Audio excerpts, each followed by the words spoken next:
people organizing the demonstrations. And they have said three things. They have said they love Kenya,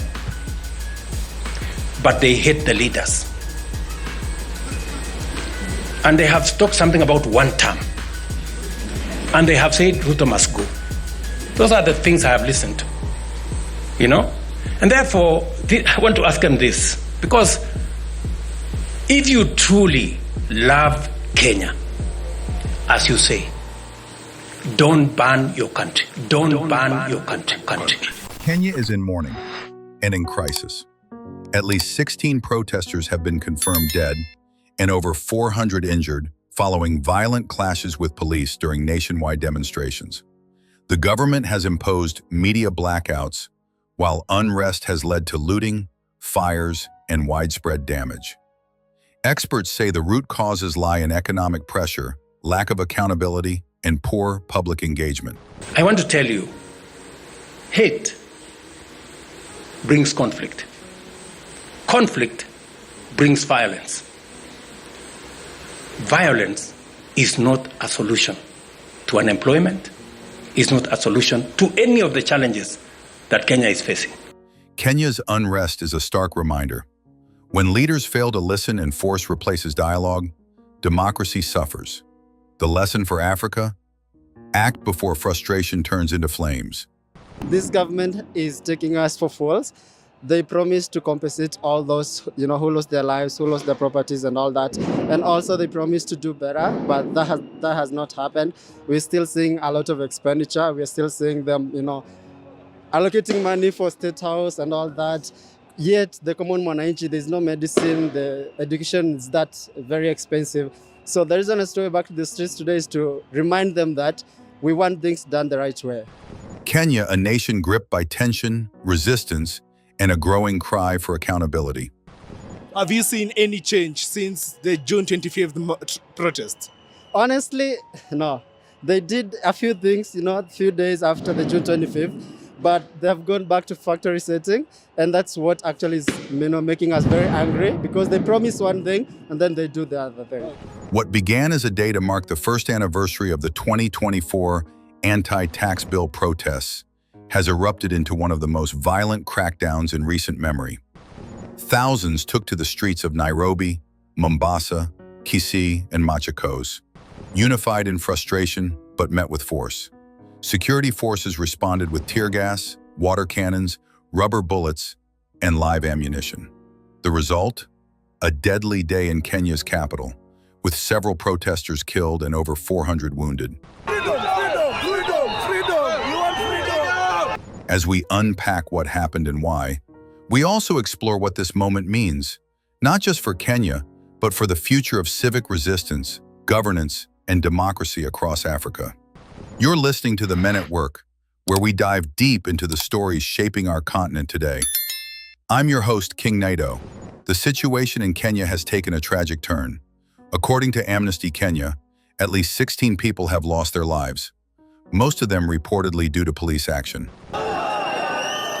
We are at the city center, and protesters, young people, have come here. They're saying that they want to pay tribute to many others who died last year during those anti-government protests. More than 60 people last year were killed, and even after those protests died down, we have seen a series of abductions allegedly carried out by the police. Now, people here are saying they are even triggered even more by a killing recently of a young man, a blogger, a teacher called Albert Ojwang.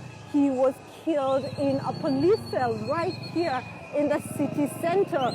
The reason why he was arrested is because he posted something against the deputy police boss,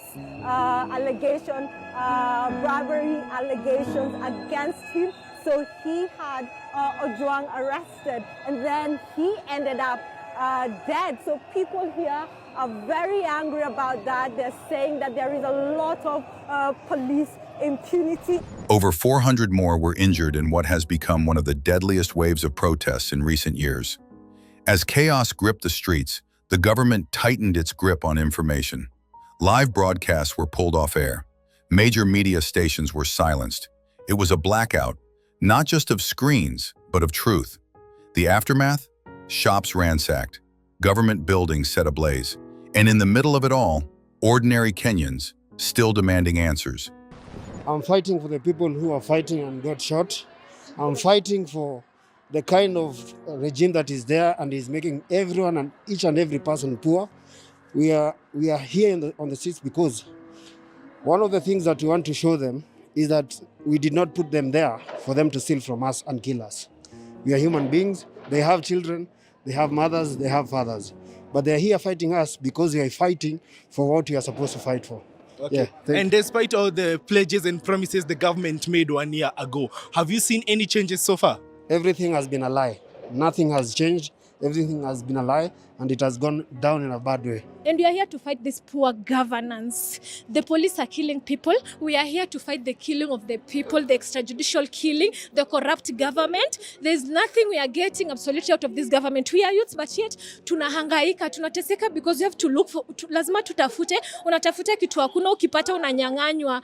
So we are just fighting off this government. Hatutaki hata one term issue, it's just a half term. We are here only to seek for justice. Now, we are not here to cause any chaos. We are harmless, and the police should also consider that. Yeah, and we hope at the end of the day, justice will be served.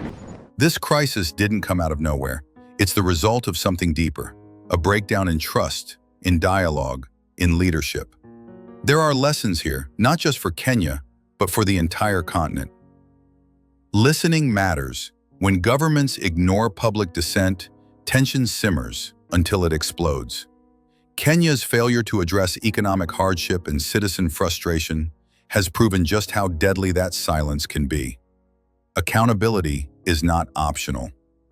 The unchecked use of force, especially with live ammunition, is not just dangerous. It's a failure of leadership.